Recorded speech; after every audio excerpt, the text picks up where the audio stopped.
आप सबको जय मसीह की। Praise the Lord. प्रभु का धन्यवाद हो कि सुबह में हम सब जीवित हैं, स्वस्थ हैं और इस वक्त हम बैठे हैं, बात कर रहे हैं। प्रभु का धन्यवाद हो। आज जो हम वचन पे मनन करेंगे वो है यीशु का पुनरुत्थान और जीवन। इससे पहले कि हम वचन में जाएं, वचन के बारे में बात करें, आइए हम सब मिलकर प्रार्थना करते हैं इस वचन के लिए और हम सबके लिए। धन्यवाद परमपिता परमेश्वर, राजाओं के राजा प्रभु यीशु, मैं धन्यवाद देता हूँ हम सब के साथ मिलके। धन्यवाद प्रभु हम सब की ओर से कि आपने अब तक हमें संभाला है, बहुत आशीष दी है, हर एक बात से ख्याल रखा है, हमारे जीवन को ठीक किया है। नहीं तो हम पाप में थे, बुराइयों में थे, कलेश में थे, बुरी आदतों में थे, लेकिन आपने हमें बुरे के ढेर से निकाल के खड़ा किया है। बहुत बहुत धन्यवाद परमेश्वर। प्रभु हम सब के ध्यान को अपनी ओर लगाएं, हमारे कानों को खोलें, हमारी बुद्धि समझ को खोलें कि हम आपके वचन को जब पढ़ें तो समझ पाएं और समझ के दूसरों को बता पाएं। हम सब की सहायता करें इस वचन के द्वारा और इस वचन की रखवाली करें प्रभु जी। शैतान की देखी अनदेखी शैतानी शक्तियों को हम सब से दूर करें प्रभु। जो लोग मुझे देख रहे हैं उनकी भी सहायता करें प्रभु कि वो वचन को सुन के समझ पाएं और दूसरों को बता पाएं प्रभु जी, और खुद उस पर चल पाएं परमेश्वर। सहायता करें हम सब की। इस सभा को आपके हाथ में सौंपता हूँ। धन्यवाद के साथ विनती प्रार्थना प्रभु यीशु मसीह के नाम से, आमीन।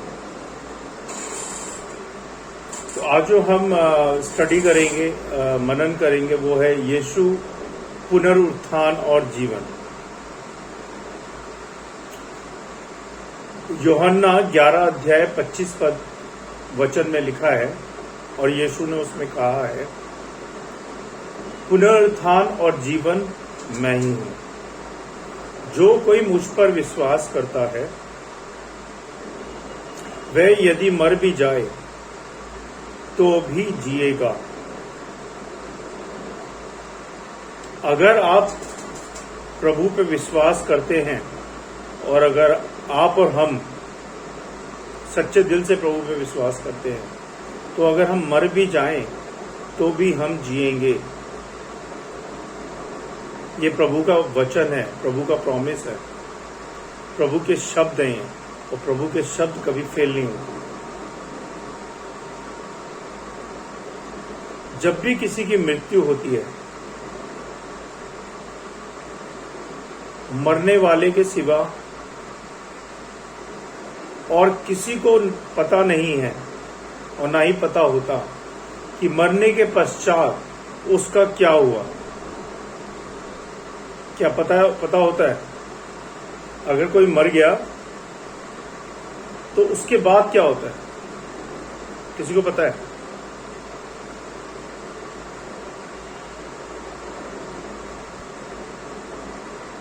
मत्ती 28 में लिखा हुआ है, बाइबल ये बताती है कि प्रभु यीशु मरने के बाद भी अपने वचन के अनुसार जी उठे थे। हालेलुया। इससे प्रभु यीशु पर विश्वास करने वाले लोगों को ये हियाव होता है कि उनका भी पुनरुत्थान होगा जैसे यीशु मसीह का हुआ है। जिस तरह प्रभु ने 4 दिन के मरे हुए में से लाजर को जिंदा करके दिखा दिया था। लाजर की लाश 4 दिन पड़ी रही थी, लेकिन उसके बावजूद प्रभु ने उसको जिंदा कर दिया था।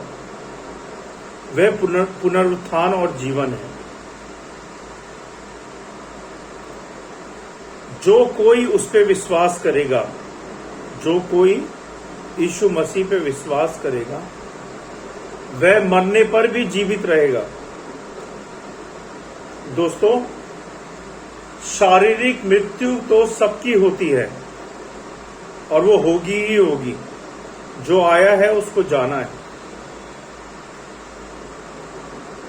पर प्रभु यीशु को विश्वास करके उनकी शिक्षाओं पर चलने से आत्मा की मृत्यु मतलब नरक में जाने से बच सकते हैं। अगर आप प्रभु पे विश्वास करते हैं, प्रभु की शिक्षाओं को मानते हैं और उस पे चलते हैं, तो आत्मा की मृत्यु अर्थात नरक में जाने से आप बच सकते हैं।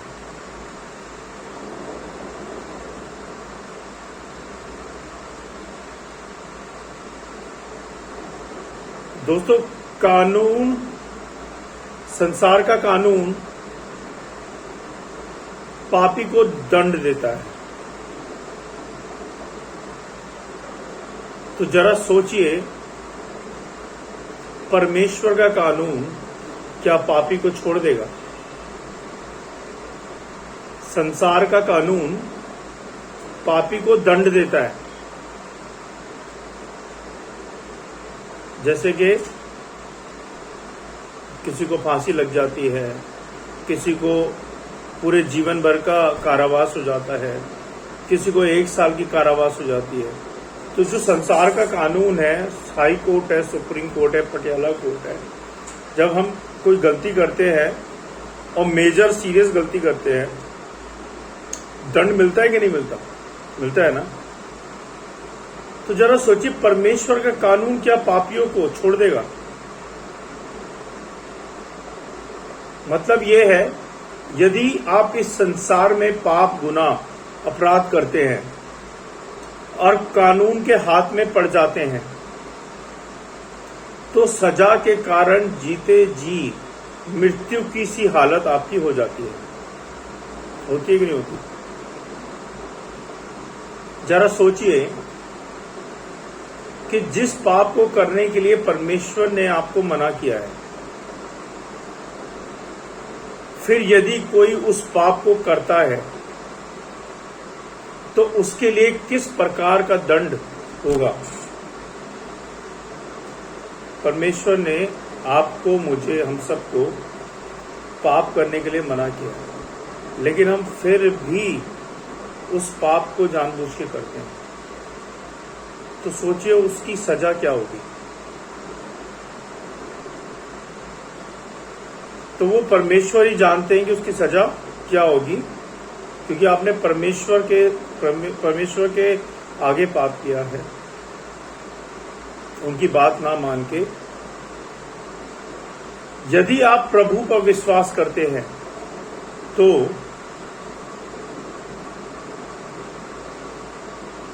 उसके वचनों को मानकर उस पे चलना पड़ेगा। और फिर यदि आप प्रभु के वचन को मानते हैं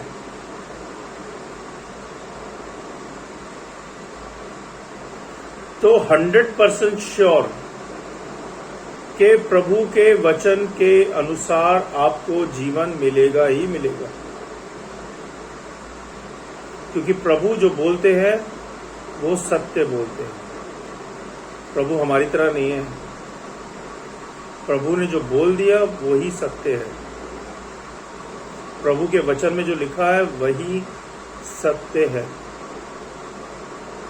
तो प्रभु कहते हैं कि अगर तुम मेरे वचन को मानते हो, मेरे वचन के अनुसार चलते हो, तो तुम्हें जीवन मिलेगा ही मिलेगा। कोई भी उसको टाल नहीं सकता।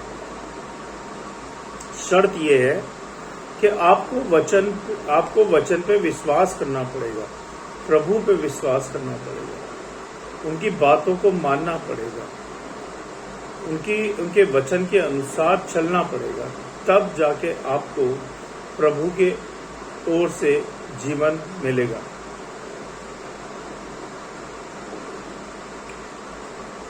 तो हमें इससे क्या शिक्षा मिलती है?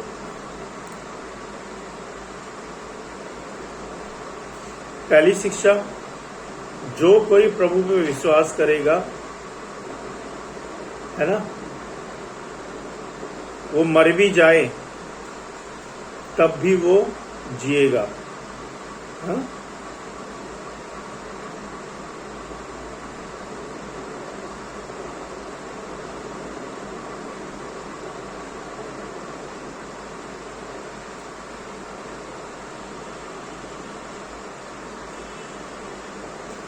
प्रभु पे विश्वास करो, हियाव बांधो, तो तुम्हारा भी पुनरुत्थान होगा। सच्चे मन से प्रभु को फॉलो करो।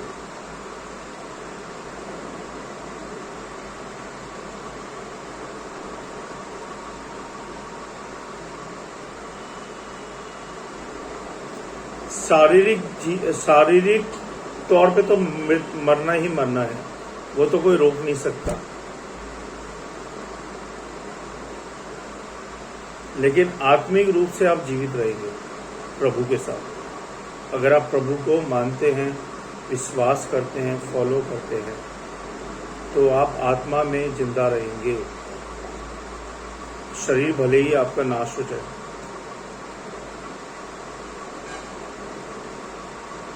इसलिए प्रभु की शिक्षाओं पे चलो, उनको मानो, उनके वचन के अनुसार चलो, तो नरक की आग में जाने से बच जाओगे। और जो पाप प्रभु ने करने को मना किया है आपको, उस पाप को बिल्कुल भी मत करो।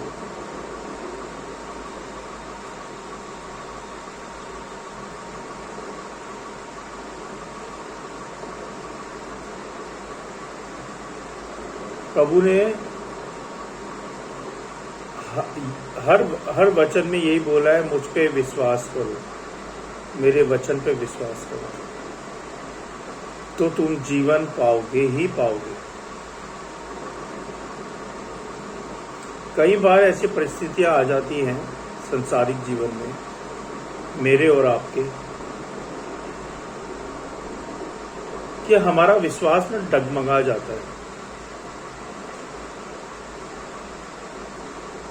कई बार हम खुद पे विश्वास करने लगते हैं कि मैं ये कर सकता हूँ, मैं वो कर सकता हूँ। कई बार हम दूसरे लोगों पे विश्वास कर लेते हैं कि अगर मैं इससे ये मांगूंगा तो शायद ये मेरे को कर देगा, ये मेरी हेल्प कर देगा, ये मेरी सहायता कर देगा, ये मेरे साथ चलेगा तो ऐसा हो जाएगा। कई बार ऐसी कलेश परिस्थितियां ऐसी होती है, परेशानियां ऐसी होती है, चिंताएं ऐसी होती है कि हम प्रभु को याद करना ही भूल जाते हैं, प्रभु को अपनी प्रॉब्लम्स बताना ही भूल जाते हैं, प्रभु से मांगना ही भूल जाते हैं।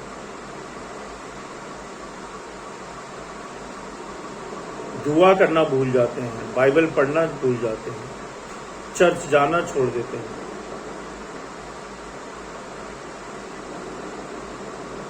तो ये सब नहीं करना है।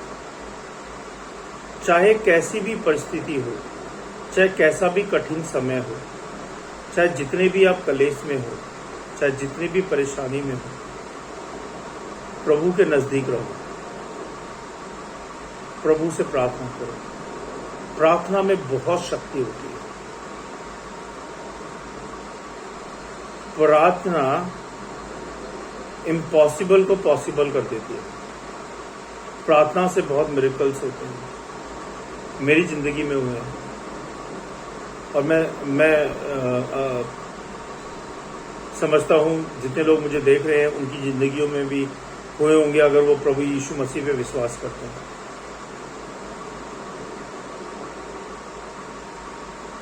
क्योंकि प्रभु हमारा सच्चा है, जीवित है। आज भी उनके नाम में बहुत शक्ति है। आज भी जब उनसे प्रार्थना करते हैं तो वो प्रार्थना को सुनते हैं और उसका उत्तर देते हैं। आज भी वो मिरेकल्स करते हैं। आज भी वो जीवन बदल सकते हैं। आज भी और हमेशा यीशु मसीह आपके साथ है। यीशु मसीह आपसे और मुझसे बहुत प्रेम करते हैं। प्रभु हमारा दयालु प्रभु है। वो सब जानता है आपकी ज़रूरतें क्या हैं, क्या चाहिए आपको। आपके बोलने से पहले वो जानता है। आप उसको धोखा नहीं दे सकते। इसलिए प्रभु के विश्वास में बढ़ते जाएं और पाप से, बुरी बातों से, गलत आदतों से दूर रहें। क्योंकि प्रभु को ये सब नहीं भाता है। प्रभु को कौन भाता है? जो शून्य होता है, जो प्योर होता है, जो धर्मी जन होता है, दूसरों की सहायता करता है, प्रभु पे विश्वास करता है, प्रभु के पीछे चलता है, अपने जीवन को जांचे परखे और प्रभु में हो ले। आइए हमसे प्रार्थना करें। प्रभु के वचन को पढ़े जाने और सुने जाने पर आशीष दे। बहुत बहुत धन्यवाद प्रभु इस समय के लिए कि आपने सिखाया हमें कि पुनरुत्थान और जीवन आप ही हैं। जो कोई आप पे विश्वास करेगा वो नाश नहीं होगा परंतु आनंद जीवन पाएगा। हाँ प्रभु, हम आप पे विश्वास करना चाहते हैं। अगर हमारा विश्वास डगमगाया है प्रभु, तो हमें अपने पूरे विश्वास में लें। हम सब पे अपना अनुग्रह करें, हम सबको अपने विश्वास में चलाएं, हम सबको सच्चाई से चलाएं, ईमानदारी से चलाएं।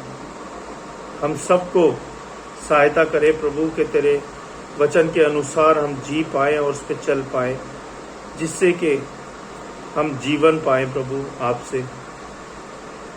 हम जीवन की ओर बढ़ना चाहते हैं प्रभु, मृत्यु की ओर नहीं। हम सबकी सहायता करें कि हम आपकी महिमा करते जाएं, आप बढ़े हम घटे। हम सबकी सहायता करें क्योंकि आप सच्चे परमेश्वर हैं, जीवित प्रभु हैं। जो लोग मुझे सुन रहे हैं, देख रहे हैं, उन सब की भी सहायता करें, उन सब के परिवारों को संभालें प्रभु, उन सबको बुद्धि समझ दें, ज्ञान दें, हर दुख परेशानी से निकालें उन सबको, और उनके जीवनों से भी बात करें प्रभु, उनके विश्वास को बढ़ाएं और होने दे प्रभु कि वो सब आपके वचन के अनुसार जी पाए और चल पाए प्रभु जी, और आपके वचन को, गॉस्पेल को शेयर करने वाले बने। हम सबकी सहायता करो। मैं इस वचन को, इस सभा को आपके हाथ में सौंपता हूँ।